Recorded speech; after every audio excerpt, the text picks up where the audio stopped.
POSH Act,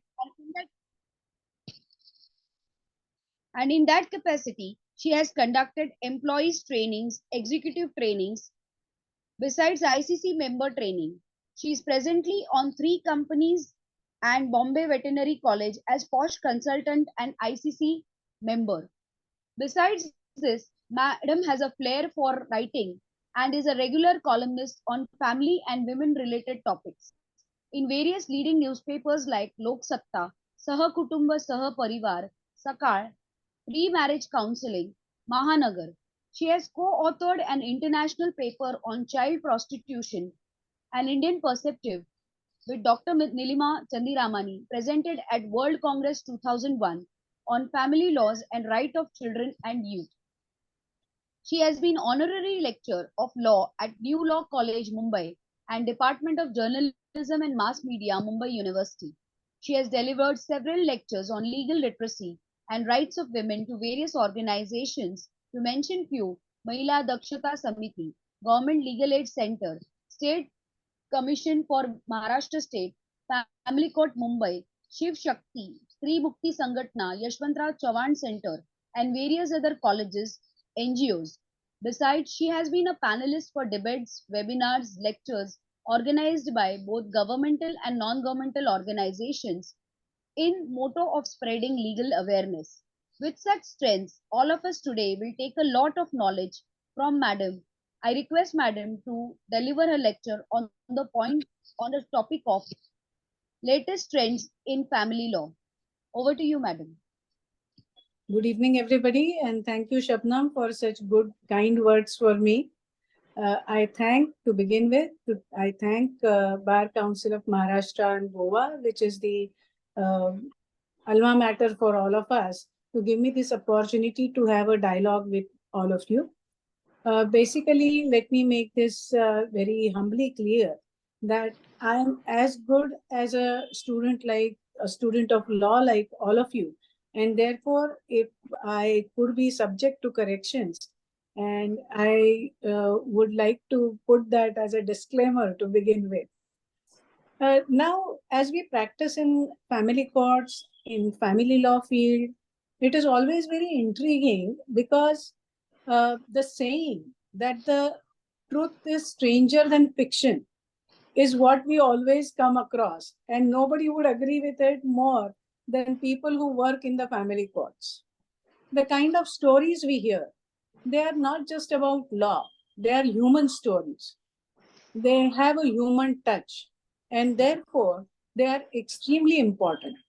Very few people understand the importance of practicing in the field of family law, because although people feel that family law is a very kind of a side dish in the whole meal, but it can affect, it is as good as salt in the whole meal, because it can affect people personally, and it can take down people to the depths of depression if things do not work out for them. And therefore, I feel people like us who practice in the field of family law, those who are students of family law, for us, it is extremely important to upkeep with the latest trends. Now, if we look at the family law and the family courts, there are various things which are coming to the fore as the times change. We all know that we have to keep changing with the times and keep up with the changes that are happening in the society. As it is said that the law is for people, and it has to be very people centric. Therefore, if we look at it, one of the first thing that strikes us is the no fault divorce, or the irretrievable breakdown of marriage. Now, this has been coming for a very long time, right from the times of Honorable Justice A.P. Shah, who very greatly advocated, very strongly advocated for this change, where people do not have to spend their time in proving the faults of the other party in order to get a divorce and to move on with life. Because in the trial, it takes a very long time. I remember Justice Shah had come to the family court once to deliver a lecture on this subject. And on the occasion, he had explained how it works in the foreign countries, where Justice Shah had said that it is not about proving the divorce or proving the fault of the other party, but it is about deciding the rights of the parties, and that is what the court must focus on. But then again, to the Indian psyche, to the Indian culture, it seems very weird for a very simple reason, is that you will always hear people or the litigants saying that ये गुड्डा गुड्डी का खेल नहीं है शादी, it's a question of families. So unless and until it is unbearable, unless and until it is really difficult to exist together, to live together, the marriage should not be broken. And that is what even the objective of the Family Courts Act is. And therefore, although this is under discussion for a very long time, we cannot say when it will come in the play, but it is quite likely that in future there would be a no fault divorce theory, and the litigation will shift entirely from proving the faults to irretrievable breakdown of marriage. In such an event, we will also have to look at the only financial settlements. So if we look forward, the reason, the trend shows that the reason people will come to the court and will want to fight a divorce case unless and until they have a proper financial settlement as per their expectations. So it could be in form of maintenance, it could be in form of permanent alimony, it could be in form of property division, and so on. There is also another growing trend that we all of us are seeing even in the high courts, that is the in-person representation by the clients themselves. The clients are preferring to represent themselves in the person because they feel that they are the best people to explain what they have gone through, to explain their sorrow, their woes, and even to explain their financial needs. So this is one of the growing trends that we are seeing, where in family litigation, especially whether it comes to when it comes to the divorce litigation, or when it comes to asking for the children's custody and access, a growing trend we see where the children, where the clients themselves are representing themselves, their cases. Now, another trend that is very coming up, which is children related disputes, that is also a large part of the family law litigation, apart from the financial settlements. Now, this child custody disputes are not just limited only to the territorial jurisdiction of the family courts, but now, as the globalization is coming to our doors, the international or the cross-border uh, uh, child custody issues are rising. They will also increase the decisions regarding the validity of the foreign court decree. What is the validity of a foreign decree? What the issues regarding the committee of courts? I believe it would be appropriate to refer at this juncture to the Hague Convention, to which India is not signatory. The Hague Convention refers to the clause, or is all about returning the child to its original country by the signatories to that convention. So let us presume if India were a signatory to the Hague Convention, along with, say, UK, US, or Canada, in that case, if any citizen of India comes from Canada along with the child to India, then India would have been bound to return the child to that country of origin in such an event. However, India has not signed to it, although Hague Convention also upholds the importance of the welfare of the child being of paramount importance.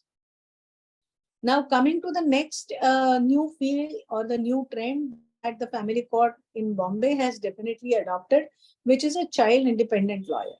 The family courts, especially people who are looking at the litigation that is going in the family courts, where both the parents are fighting over the child's custody or the access and guardianship rights, where people are not willing to opt for the co-parenting or shared custody.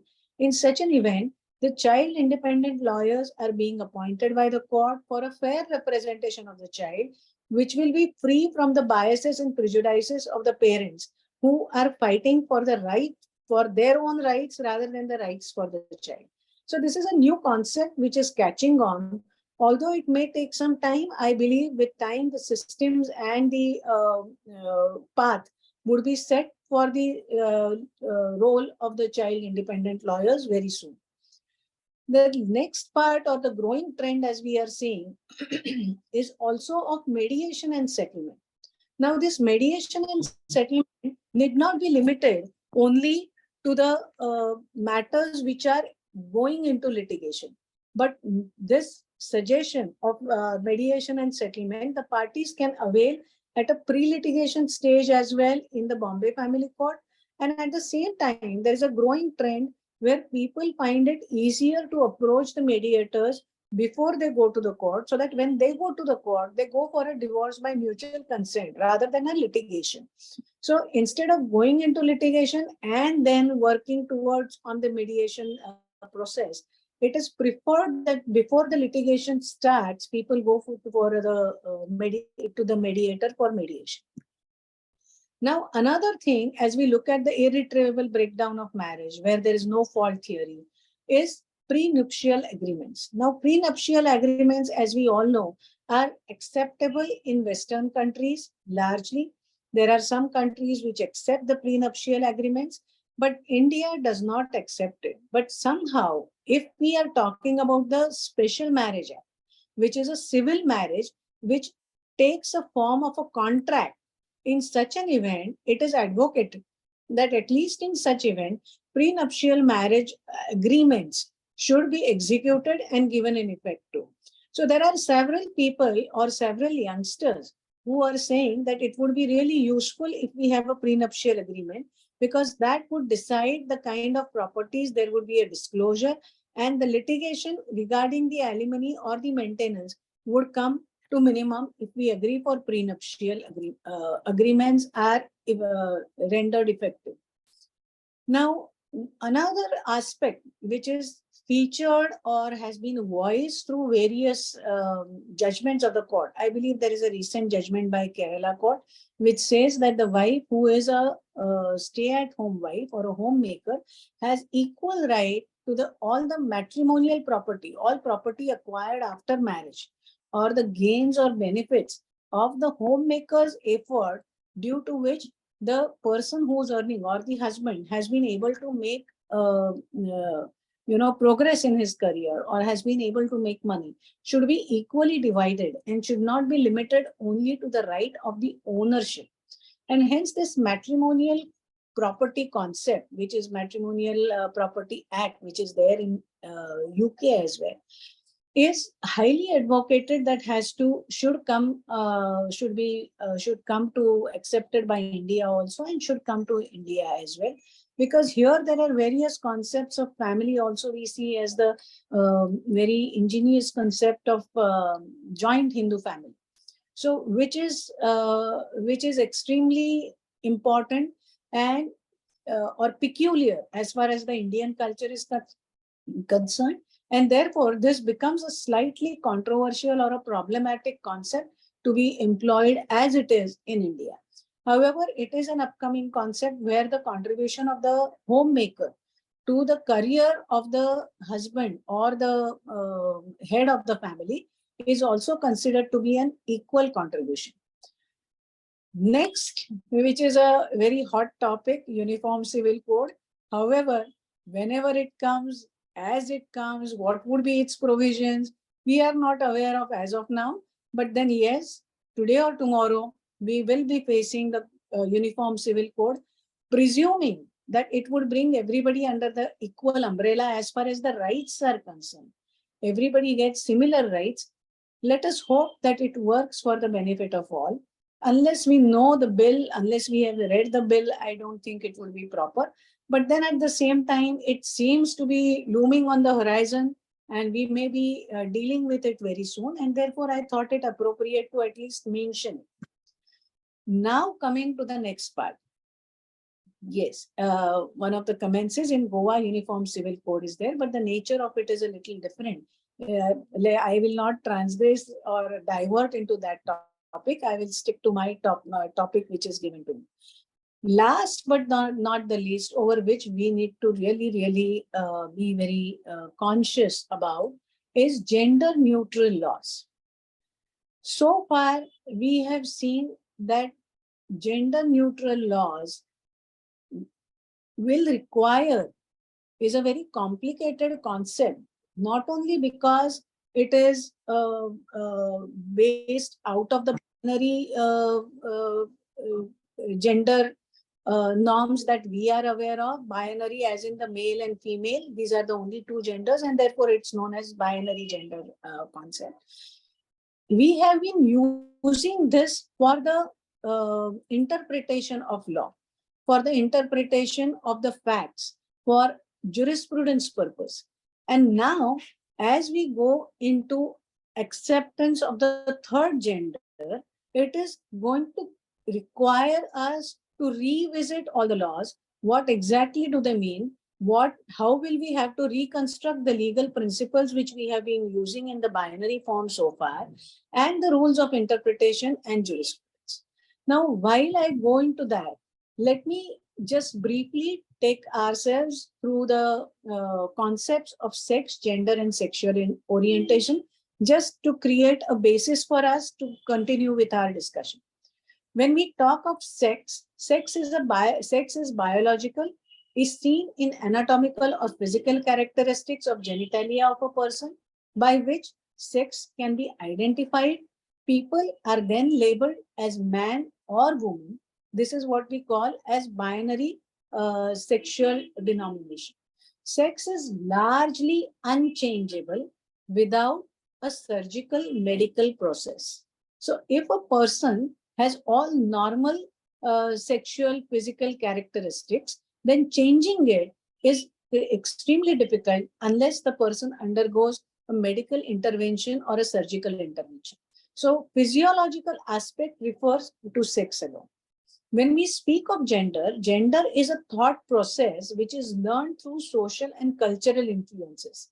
It is also an acquired identity through the which is assigned to a particular sex through what is seen as physiological aspect of sex. Again, gender is changeable, and which is why we have this third gender or the transgender, which is accepted by us as the third gender in our country. Now, last but not the least is the sexual orientation. The sexual orientation refers to the preference of sexual activity which with a particular partner. It can be a natural attraction for a partner with particular sexual characteristics, as well as it may be a socially or culturally learned one. For examples, lesbians, gays, bisexuals, pansexuals, and so on. So here there is a completely clear sexual orientation which has nothing to do with sex or transgender or gender related process. So here we can see sex is a physiological aspect, gender is a mental aspect as which is related to a particular thinking process of a particular sex related person. And last, sexual orientation is a preference for sexual activity. So these three terms are completely different from each other. Now, going to the next part, when we talk of so far, we are used to binary sex division and gender division, which is male and female. Now, when we speak of gender roles, we talk about a particular way in which a man behaves in the society or a particular way in which a female behaves in the society. They also create gender stereotypes where we say that a man gets particular advantages or a female gets particular disadvantages while being in the entire larger framework of the society. It also advances gender ideologies, which is like feminist jurisprudence and so on. So when we go into these things, what happens is we are used to so far particular binary gender interpretation of all our laws. There is a theory called feminist jurisprudence theory. When we talk about several laws which are for men, which are to the advantage of women, there are special laws which are enacted, like say for example, the Domestic Violence Act or 376 and related clauses, the protection of women from sexual harassment. So these are all special laws which are specially enacted for the benefit of women, but then again, their origin is based on this binary gender division. Now, coming to this part, it is going to open up a huge world to us when we say that there are now very different genders which are coming to light as we look at. So what are the types of genders? Non-binary. Non-binary is the third gender person who could be a transgender, who could be a gender fluid person, who could be a gender queer person, but non-binary, which is he does not fall in the category of men or women. Then we talk about intersex, where people are born with ambiguous genitalia which may not match their anatomy, which is seen otherwise. And therefore, they may have to undergo some surgical process and adapt a gender as well as sexual characteristics. For example, someone may be born with genitals that appear female on the outside, but may have a typically male anatomy internally, that is in the systems inside. So now, why are we concerned with this? We are concerned with this because now India, I'm sorry, let me also explain the different gender concepts. Cisgender is a person who conforms to the sexual characteristics. For example, he has male sexual characteristics and he also has a thought process of a man. He would be called cisgender. Cishet is a short for cisgender, which is a mix of cisgender and straight, and therefore it is known as cisgender. So that person is person who fits in the binary gender division. That is, either he is a completely male from sex, from gender point of view, as well as sexual orientation point of view. Transgender is an abbreviation.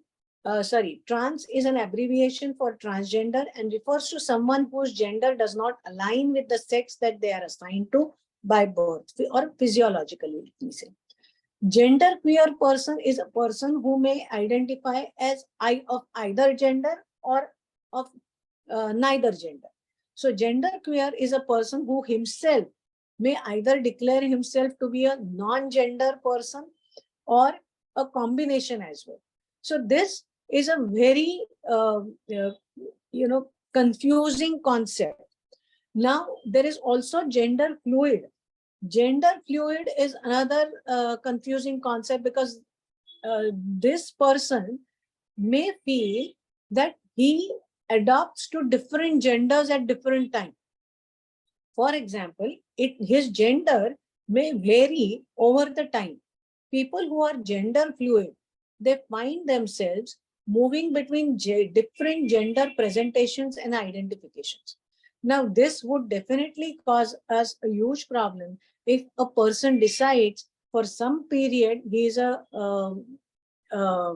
for some period he is a female, for some period he is a male. In view of that, every action or omission that is done by such people will have to be interpreted with that particular mindset at that particular time, which again will be very difficult to prove. Now, as India has come up with a Transgender Persons Protection of Rights Act in 2019, this gender division and the difference in the genders is going to be extremely important, is extremely relevant to us while we are interpreting the family law and the provisions of the family law.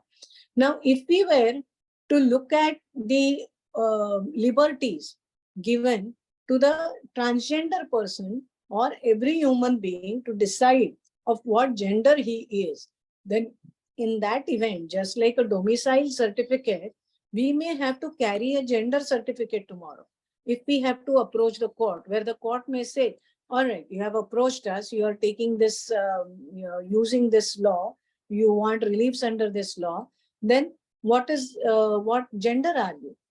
In such an event, we will be totally at loss to know as to how and which provisions of law are we going to apply, where, to what set of facts. Now, if we see this act, that itself will give us an idea as to what kind of problems that we may have to face when we talk about it. Surprisingly, this act for the first time defines the term family, which is not defined anywhere And I believe it is not defined even in the Family Courts Act with what exactly family is. So this Transgenders Act defines family as a group of people related by blood or marriage or by adoption in accordance with law. Now, if we look at this term family itself, the term family is extremely fluid and constantly changing. Now, to put an example before you, where the question of joint Hindu family came, ultimately the Income Tax Act also accepted that there could be a family of only two women. And in such an event, if they are also members of co-parceners, then in that case, one of the women will have to be Karta. So now the Income Tax Act has also accepted that a single woman may also constitute a family and may also be Karta of the joint Hindu family. I meant as not a single woman as a standalone woman, but I meant a woman as a person. So therefore, such fluidity in the concept of family itself, the fluidity in the concept of gender, the fluidity in interpretation is definitely going to pose more and more problems. Now, not only that, there is going to be a person with intersex variations. Now, intersex variations and person with intersex variations is also defined in the Transgender Act as intersex variation person means a person who at birth shows variation in his or her primary sexual characteristics, external genitalia, chromosomes or hormones from normative standard male or female body.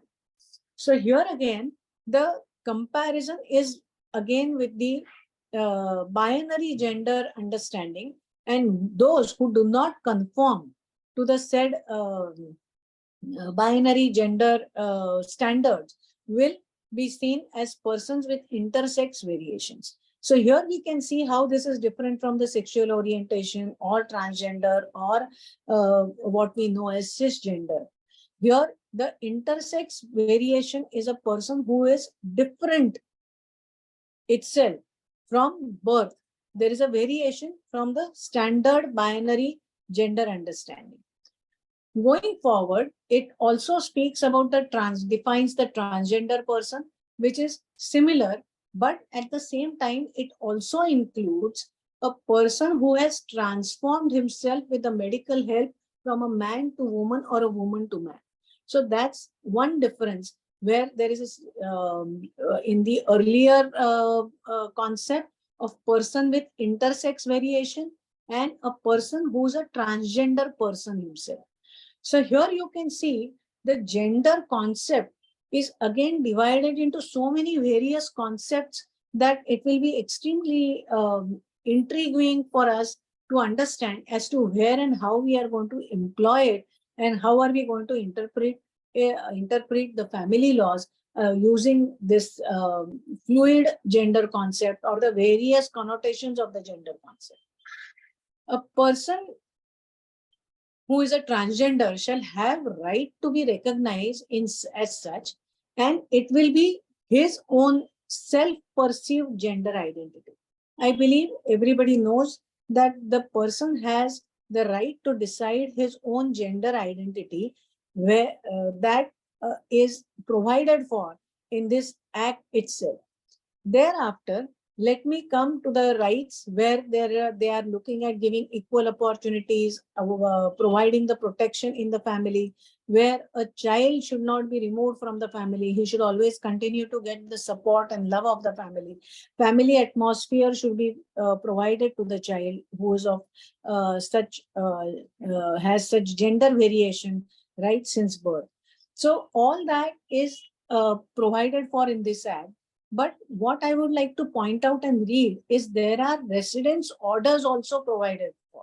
For example, every transgender person shall have a right to reside in the household where parent or immediate family member resides, a right not to be excluded from such household or any part thereof, a right to use and enjoy all the household facilities in non-discriminatory manner, and where a parent or a member of his immediate family is unable to take care of the transgender, the competent court shall by an order direct such person to be placed in the rehabilitation center. So here we can see that this is meant, or rather the certain reliefs are similar to the reliefs which are sought under maybe the Domestic Violence Act, under maybe the matrimonial law, so, or under the in the Family Courts Act.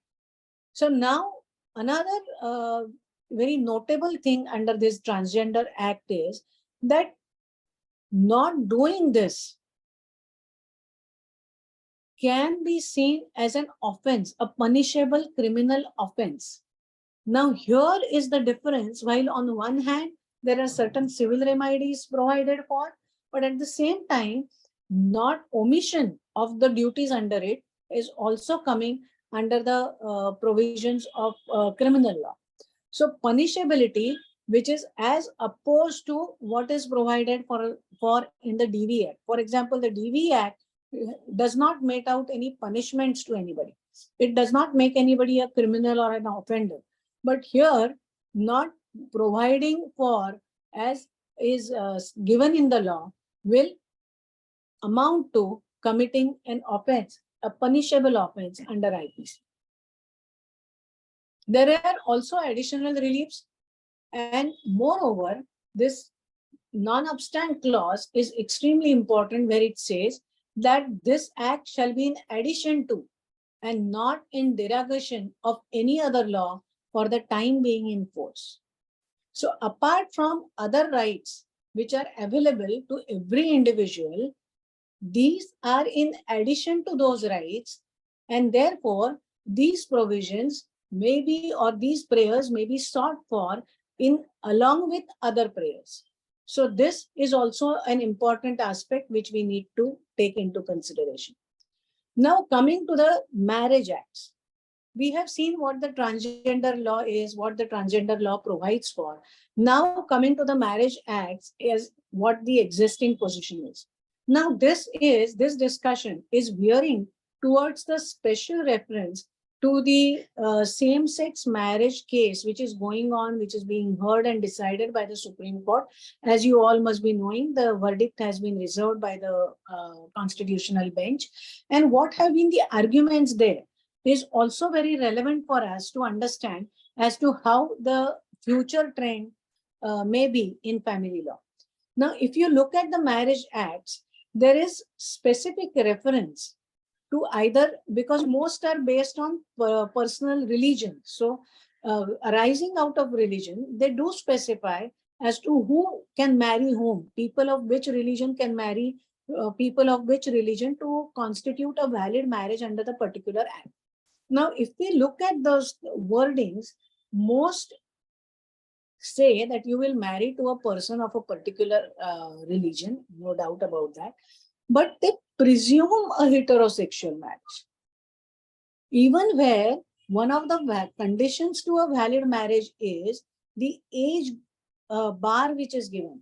That is, the act uses the words as bridegroom and bride, but it nowhere states that it will be only one bride and a bridegroom that will marry each other. At the same time, there is no express bar to a same-sex marriage. It does not provide for that there cannot be two brides. It does not provide for that there can be two bridegrooms. So what it would mean is there can be two brides who have attained 18 years of age, or there can be two bridegrooms who have attained 21 years of age. So as far as my reading goes, I will stand corrected if anybody points out which is not so. But that it does not very clearly or specifically say that same-sex marriage is barred, even in the valid conditions. It speaks about the Hindu Marriage Act. If we go into it, speaks about the Sapinda marriage. The other acts talk about the prohibited relationship in various degrees. But there is no express bar if we look at it. So if we see, all the marriage acts are based on or constructed on gender binary system as we have it, that is between the male and the female, and that is a clear presumption that the marriage will be only between two heterosexuals. Even if we say, even in the Family Courts Act, as I have said, again, subject to correction, it does not define the term family as such. Now, going forward, let us look at what fields that may affect if the Honorable Supreme Court legalizes or allows same-sex marriages. Of course, marriage and divorce, the various reliefs that are sought under it, the nullity of marriage, the restitution of conjugal rights, judicial separation, and so on and so forth, where the substantial legal rights, substantial civil legal rights of people are decided for their for its the validating their social status, succession and inheritance, which was one of the important clauses in the Special Marriage Act for the abrogation of any discrimination, because people marry from people from different caste or religion should not happen, and therefore the Special Marriage Act was enacted. Adoption, surrogacy, custody, access, guardianship. There are different acts, different forums, the jurisdictions vary, the territorial jurisdictions requirement may vary when it comes to these issues. The redressal forums also vary. Protection from Domestic Violence Act is going to be one huge issue that is going to be created if we talk about same-sex marriage, where two people of the same sex will stay together and in a domestic relationship under a shared household. Then in such an event, which party is to be considered as socially disadvantaged, as we see in terms of a in when it comes to binary gender division, in terms of a female, and which party is seen to be an advantage in terms of male. Let us leave aside that, but even the duties vary. When the duties also vary, who's going to ask for maintenance from whom? If one of the parties in a same-sex marriage decides to be a homemaker, then it will be whose responsibility to fend for it. So these are the various aspects. It is also to be remembered that I believe, except for the Special Marriage Act, almost all matrimonial acts, Special Marriage Act, of course, the Muslim Act, Hindu Marriage Act allows that the alimony can be claimed from either parties from each other.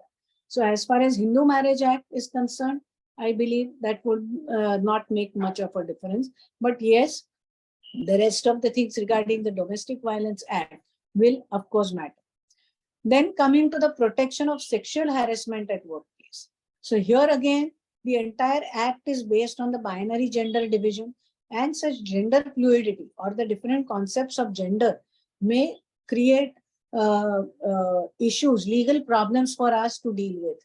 In fact, they already are, but I believe the redressal or the solution is not always in the inside.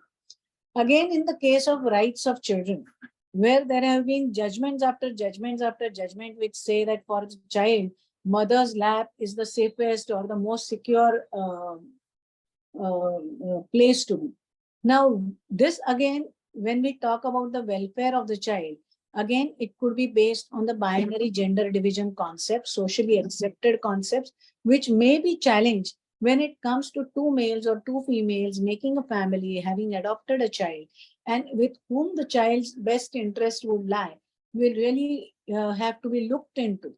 So what again and again it comes to is that the entire discussion is really being veered into a completely unknown realm, where we may have to actually let go, or rather, as is said, unlearn our learned gender understanding and reconstruct the new gender understanding, use that for interpretation of law, for interpretation of the facts before us of every case, and then using the jurisprudential theory for the interpretation of the law. So all this will have to be reconstructed. Now, what are the major problem areas when we talk about the gender neutral interpretation? First and foremost will be the concept of marital cruelty. When two people start staying together, our cruelty concept is in a huge manner based on the binary gender construction. If we look at the Domestic Violence Act, it will confirm what I am saying. So basically, what it means is when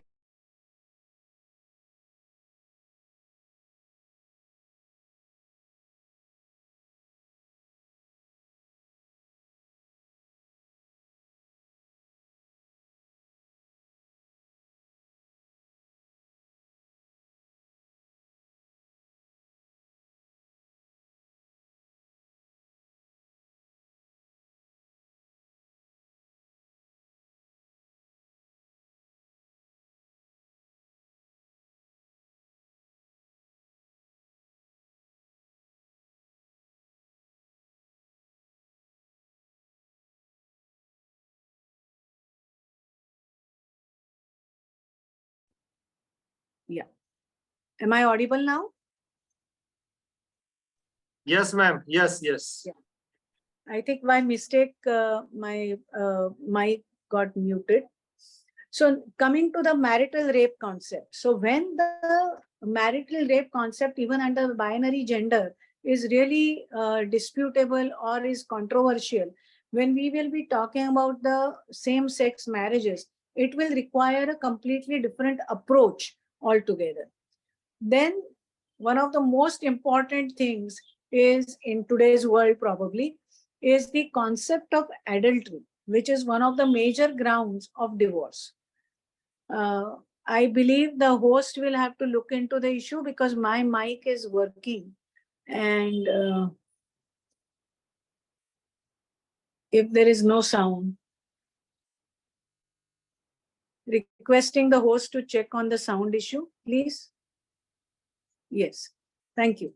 So basically, when we are going to talk about the concept of adultery, forget the 497, 494, that is which has been abrogated anyway. Let us talk about a simple adultery issue, which is an offense or a ground for divorce under the matrimonial laws.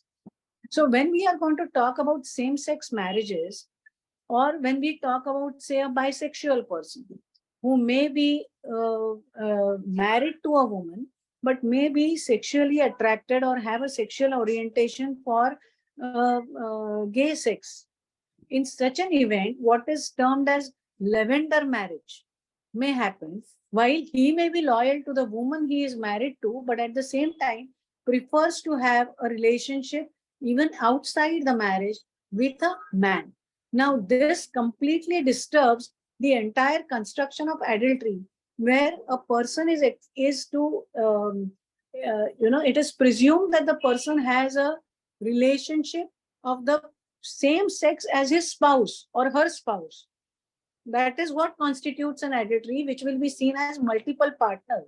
What the law has not taken into consideration as far as the marriage acts as exists today is the multiple partnership in marriage with multiple genders.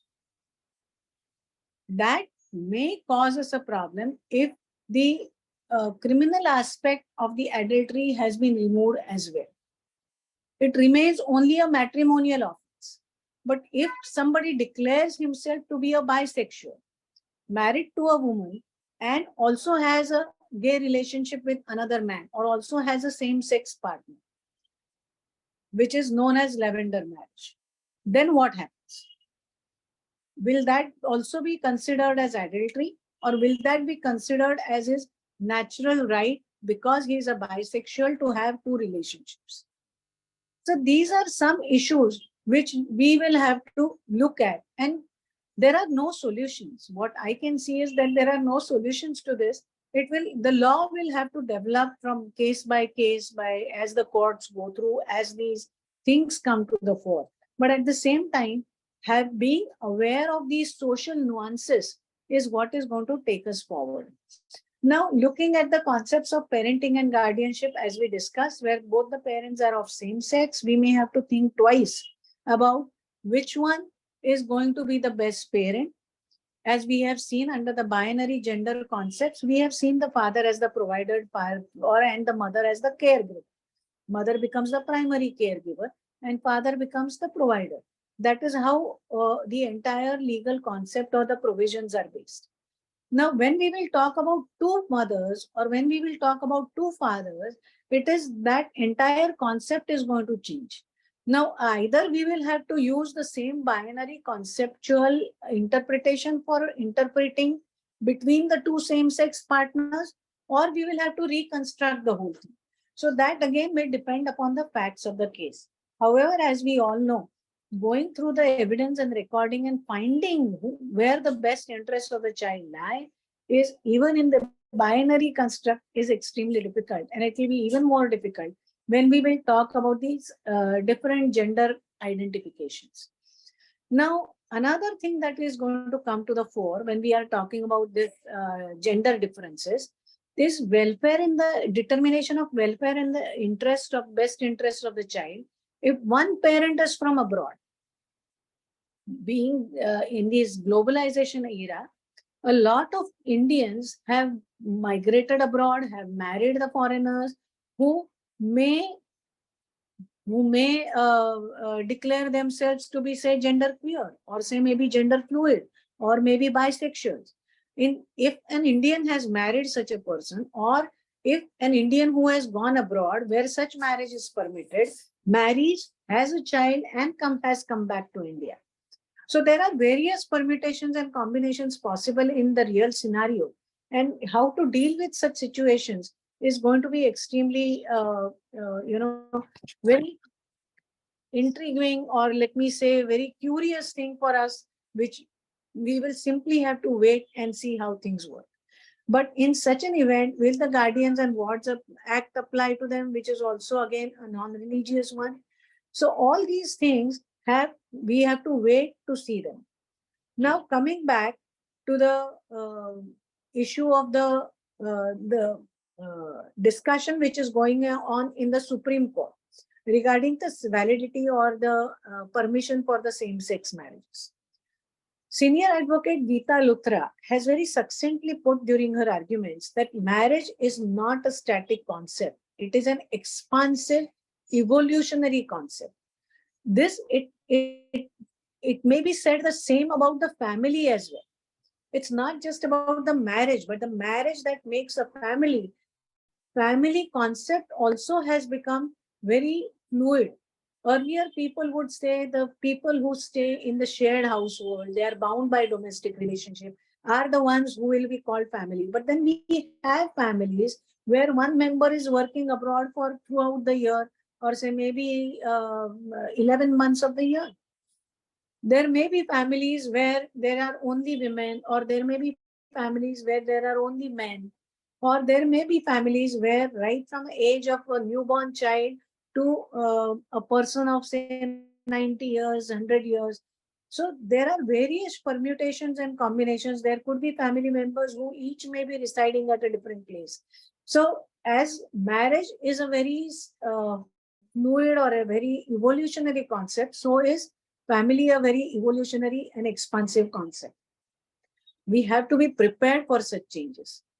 Now, what is being argued in the Supreme Court is that one of the basic things that has come to the during the discussion is either the Supreme Court modifies within the rules or within the certain concepts or by interpretation in the case laws, where the same-sex marriages may be allowed under the Special Marriage Act 1954. Why do they say that?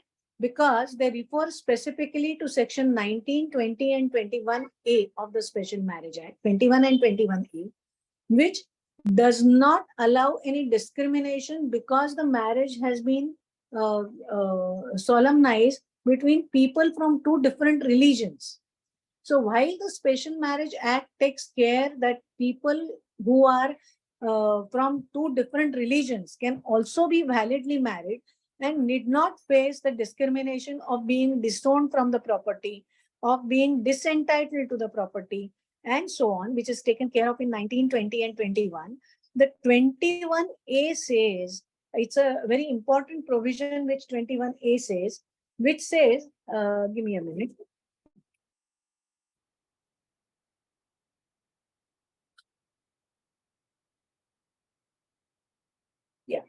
19 is about effect of marriage on a member of undivided family.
Hello.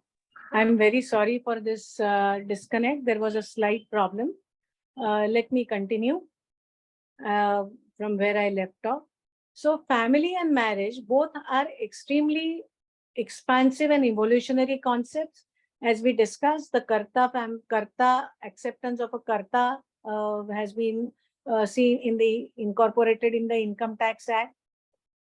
We were talking about the Special Marriage Act and the special provisions which removed the discrimination or disentitlements or the disabilities which were created under the personal law if a person married to another person from a different religion. So Section 19 was about effect of marriage on a member of an undivided Hindu family, where the marriage solemnized under this act if would not disentitle a co-parsoner if he married outside his religion. The rights and disabilities will not be affected by this and if the person is married under the Special Marriage Act. And Section 21 is about succession to property will also not be affected if a person is married under the Special Marriage Act to a person with a from a different religion. Now, if we look at it, these were the repercussions for a person if he married outside his own religion, outside his personal law. Now, the Special Marriage Act provides for this protection. And when the Special Marriage Act provides for the protection, under 21A, it also very clearly states that there will be special provision and under certain cases where the marriage is solemnized under this act. I will not read out the entire section and take your time. Since I am aware I am close to the closing time, I will take you through this a little bit faster. So considering this, on the same grounds, it was argued before the Supreme Court that the same should be extended as provided for under the Transgender Act as well. The same protection should be provided to the transgender also, and they should be allowed to marry under the Special Marriage Act. In such an event, it will not be necessary to go to the legislature for the fresh enactment to provide for the same-sex marriages, but it would allow the transgenders to marry under the provisions of the Special Marriage Act. So this argument that Special Marriage Act based workable interpretation and solution should be found versus leaving it to the legislature to pass a fresh law was the basis of the argument which was forwarded in the Supreme Court with reference to this allowing same-sex marriages. Now, again, as usual, there is definitely a divide of opinions with reference to this very important issue. Honorable Justice Joseph Kurian has made it very clear, and I quote, marriage has a different purpose altogether. Marriage is basically a union between a man and a woman. Now, this is very important the way Justice Kurian has explained. So I request you to pay a little heed to this. Justice Kurian very clearly says that it is meant for procreation and therefore a man between a man and marriage is only valid. I quote again, the other same-sex relationship into bracket is an association. It cannot be equated to marriage. Marriage is united forever for the purposes of nature, for recreation and procreation. Justice Kurian says, I am 100% against same-sex marriages. It can be an association. It can be a union. It can be whatever. But marriage is not a fundamental right. You can have your own choice, whether living together or friend or close friend, intimate friend, particular friend. But the moment you touch concept of marriage, then it is different. It is a basic unit of the society. This is something which affects the roots of the issue. Unquote. This is how Justice Kurian has explained marriage and has put it squarely in the realm of where the purpose of marriage is reduced for recreation and procreation, where the sexual activity is considered to be of prime importance. While a senior advocate, Dr. A.M. Singhvi, has clearly stated, has argued in favor of the other aspects of marriage. Dr. Sanghvi has very clearly stated that those who seek, I quote, those who seek marriage, they seek it for creation and reproduction, but one, community and social validation of relationship, sense of security that it provides for the couples, three, greater financial support and security that marriage brings, four, marital status by itself is a source of dignity, fulfillment, and self-respect. Five, it is an integral aspect for the ability to have and enjoy family life. So here, the Dr. Singhvi has taken it out of the realm of just reproduction or for advancing the purposes of nature by reproducing. And he has put forth several psychological and social aspects which marriage brings to a person. Now, coming to the going forward, Dr. Singhvi has also stated, if we have to accept Dr. Singhvi's arguments, he says, I quote, when it comes to the use of gender terms,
sorry again for the disconnect. Dr. Singhvi has stated that if we accept his arguments that the marriage brings a lot more as socially and psychologically, and not just by way of advancing nature's purpose, when it comes to the use of gender terms to specifically address gendered imbalances of power and therefore achieve substantive equality, limiting such terms to their gendered heterosexual context is what is consistent with the law's underlying thrust. So what Dr. Singhvi is trying to say is that if we are going to use the gender terms to create or achieve the substantive equality, then we cannot limit the use of the gender terms to the binary interpretation. And we must expand it, and only then we will be able to achieve the actual purpose of law, which is to bring about the equality, social equality, the social justice, and the equal opportunities for everybody in the society. So in a way, Dr. Singhvi is saying that it is necessary to deconstruct the gender terms or to delimit the gendered construction of the terminology in order to actually make the social justice or substantive equality in the society more effective through law. The right of a civil union, as Justice Kurian has said, does not provide for an equal alternative for marriage, as we look at the rights when one is into a valid marital relationship and not just in a live-in relationship. So validity to a marriage, the social acceptance of the relationship is extremely important, because it does not then keep it limited to the civil union, but it brings about the actual marital relationship and satisfies the social and psychological needs of the people as well. Ultimately, I quote, ultimately, the message is that what same-sex couples have is not as important or as significant as a real marriage, that such lesser relationship cannot have the name of marriage, is what we will be conveying if we do not accept the different genders or mainstream the different genders, do not use the inclusivity of the genders in the marriage concept. Now, there have been also very different opinions which are given. I will very briefly take you through that. Senior advocate Saurabh Kirpal has also put forth certain arguments in favor of using the Special Marriage Act for the purpose of allowing or validating the same-sex marriages. There must be, I quote, there must be some formal aspect to carry out that larger constitutional right. Section 4 of the Special Marriage Act gives just that.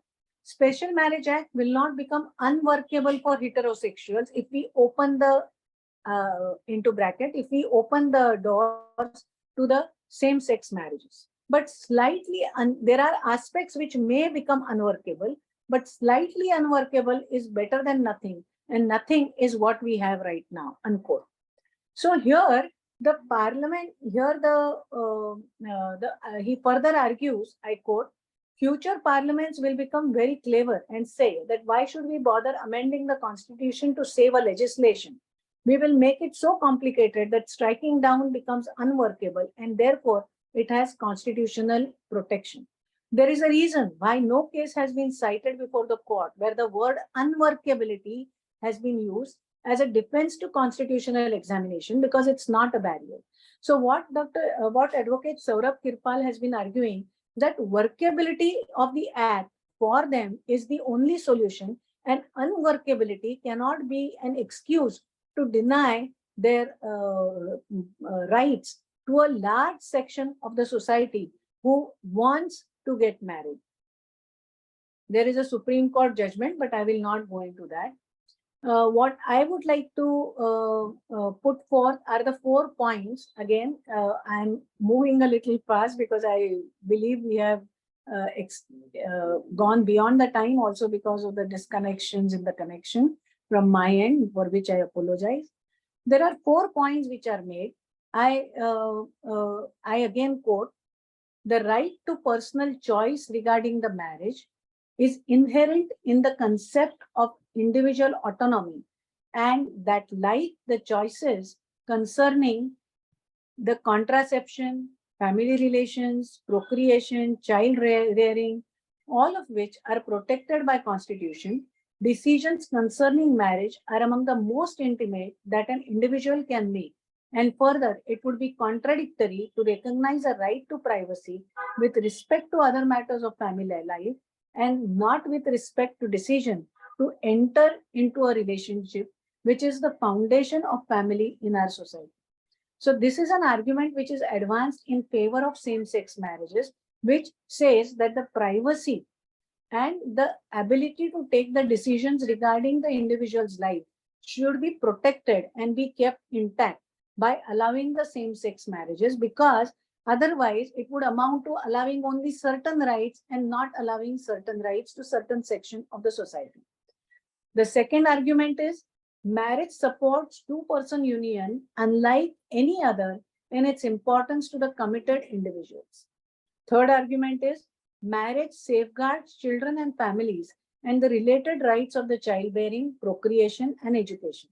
By giving recognition and legal structure to the parental relationship, marriage allows the children. So, here the children's benefit is considered that if the parents are living in a socially unaccepted relationship, it is not right for the children. It does not give the children a sense of social security. But by accepting the same sex marriages, we will be allowing the children to feel secure, giving them a sense of family life and security. So here the marriage allows the children to understand the integrity and closeness of their own family, and it's concord with the other families in the community, that is in the neighborhood and in their daily lives. So here what they are saying is such acceptance, social acceptance will also come through once such marital relationship is validated by the law. And the fourth argument advanced is marriage is a keystone of any social order, and the right to marry is fundamental both as a matter of history and tradition, as well as a better informed understanding of how constitutional imperatives define a liberty that remains urgent in the modern times. Here, as there is another argument which was advanced by senior advocate Jaina Kothari, where she has refuted the submissions of the respondents that any kind of reading into Special Marriage Act would go against the core of legislation. Advocate Kothari has submitted that the core of the SMA, that is the Special Marriage Act, was that it moved away from the sacramental nature to a contractual nature. So the very essence of the Special Marriage Act is that it moved away from the sacramental nature of marriage in the personal laws, and it brought it in the realm of a contractual marriage or a civil marriage as is known under the Special Marriage Act. And hence, it is a civil marriage. Because it is a civil marriage, provides for the civil marriage, provides for the fundamental right. Therefore, the interpretation of the terms can be expanded to allow the same-sex marriages to be included or to be performed under the provisions or under the umbrella of the Special Marriage Act.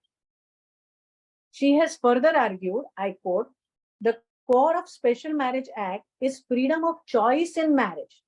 Special Marriage Act did not exclude any person, even in 1954, irrespective of faith and caste, and it was based on the constitutional principles. When under Special Marriage Act, transgender persons can come and marry after gender reassignment, we are asking for that right to be extended to all. So here she is saying that just as much as specific caste, specific creed, specific religion, people with specific gender understanding, people with certain sexual orientation are also a class which need to be incorporated and brought under the provisions where the under the umbrella of the Special Marriage Act, which allows the civil marriage to the citizens of India. So here, let me conclude with what Dr. Singhvi has argued. Dr. Singhvi has stated that the relief sought neither required the court, that is the permission of validation of special marriages. This relief did not require the court to enact a new social institution or a new legislation or create a new definition of marriage.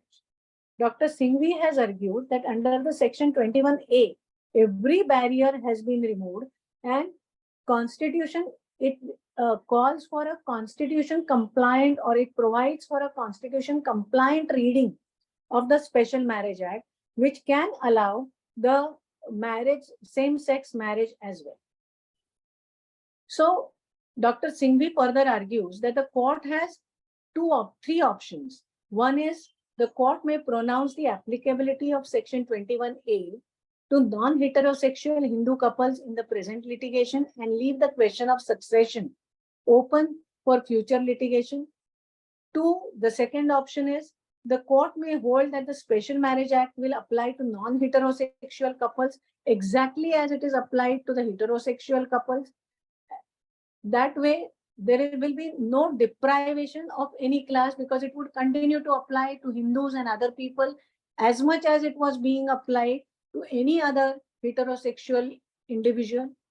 And third option would be the court may hold that since the religious and personal law related issues are beyond the scope of present case, personal law statutes as well as the provisions of secular law that relate back to the personal laws would be excluded from the consideration.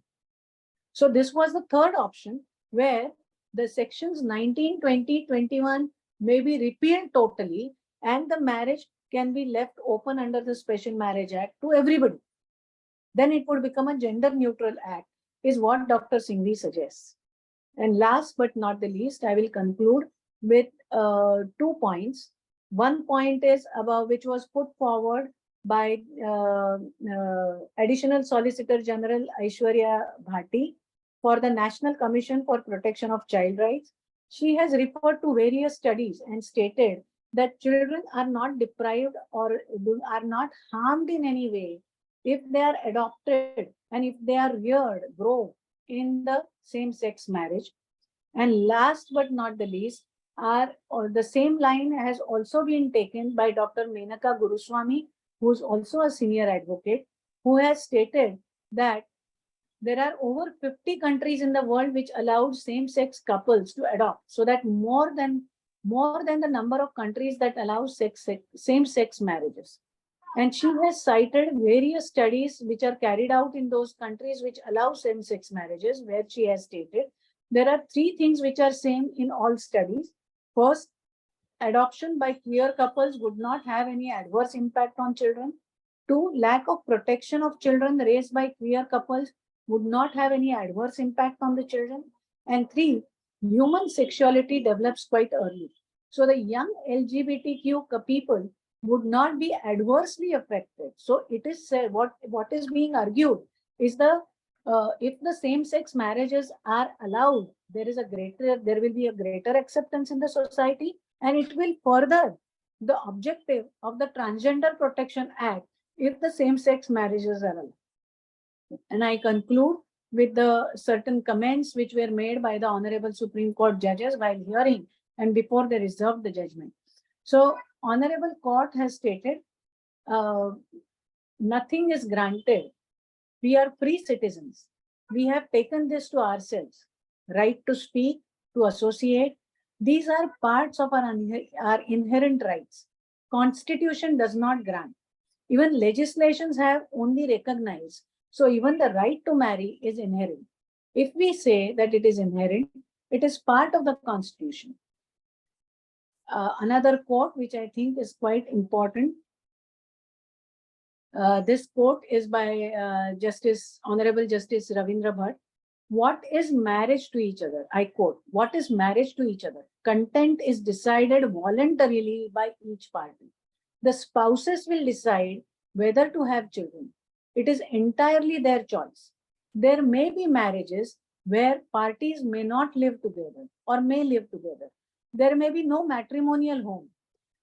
Marriages may not have any element of physical or sexual relations. So what is the content central to marriage is upon the spouses. Here you will see the entire concept of marriage with autonomy granted to the spouses themselves to decide what kind of marriage they want, what kind of marital relationship they want is given entirely to them. So the autonomy has expanded even beyond the scope of the way the concepts in the existing marital law are. The Honorable Chief Justice of India, Justice Chandrachud, has also opined, I quote, 1, marriage itself postulates 2 individuals to cohabit. 2, marriage accompanies with its existence of the family. 3, marriage has procreation as a very important ingredient, though we must recognize that the validity of marriage is not conditional on it. 4, marriage is exclusionary to all others, to all other relationship, what he means. People in a marriage to exclude all others from marriage. 5, social acceptance of existence of marriage.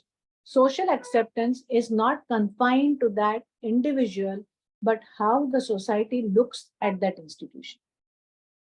So what we can see from all the arguments which are advanced in the Supreme Court in favor of the allowing the same-sex marriages, it is very clear that the same-sex marriage or these gender differences are here to stay with us. And it is better that we prepare ourselves, read more, see how the law is developing in other countries, what is allowed in other countries, how the case law is going, and prepare ourselves for it.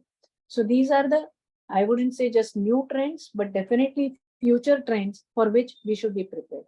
I thank you all for the patient hearing. I again thank BCMG, and I also thank the coordinators who have borne with me so patiently so far.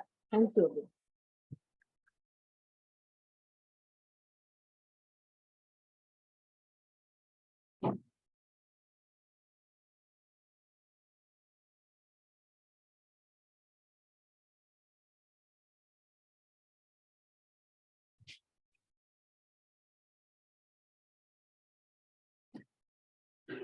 May I request the coordinators to take over, please?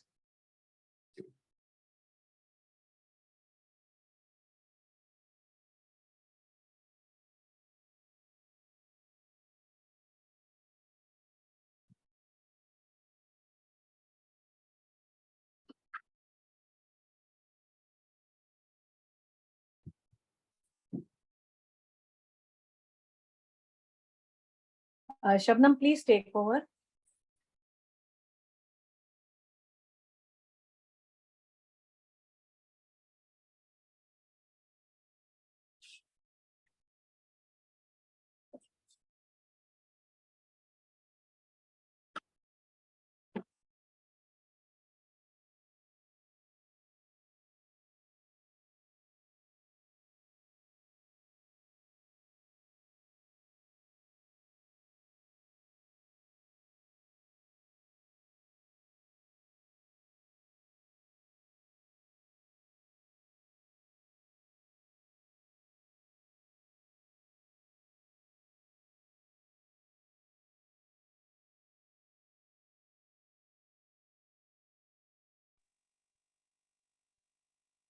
Thank you, ma'am. Thank you very much for such informative lecture. And on behalf of Bar Council of Maharashtra and Goa, I express sincere thanks to our respected advocate Zaid madam. Today, madam, you have explained new trend where in future we can face such kind of litigations and what difficulty may arise in future. Thank you very much, ma'am. Thank you. Now I express my apology that due to technical default, technical issues, we started our lecture little late. Very sorry for that. Thank you very much, ma'am. Now I thanks our coordinator of this lecture series, Dr. Advocate Uday Varunjikar, who is a backbone of starting and taking hard work for starting this lecture series for everyone. Thank you all the thanks to other chairman, vice chairman, and all our esteemed member of BCMG.